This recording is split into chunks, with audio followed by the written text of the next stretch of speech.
కూర్చోండి, అయ్యప్పలు కూడా కూర్చోండి చక్కగా చివర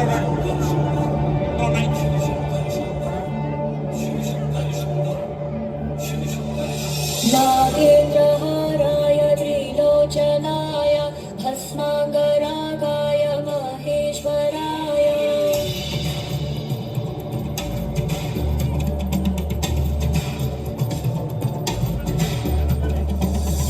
नागेन्द्रहाराय त्रिलोचनाय भस्माङ्गरागाय महेश्वराय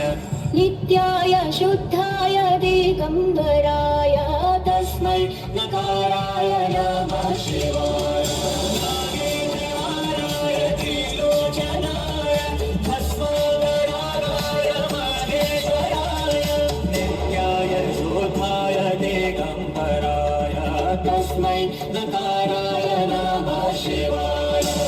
दाकिनी सलिल चन्दन चर्चिताय नन्देश्वर प्रमथनाथ महेश्वराय मन्दार पुष्प बहु पुष्प सुपूजिताय तस्मै मकाराय नमः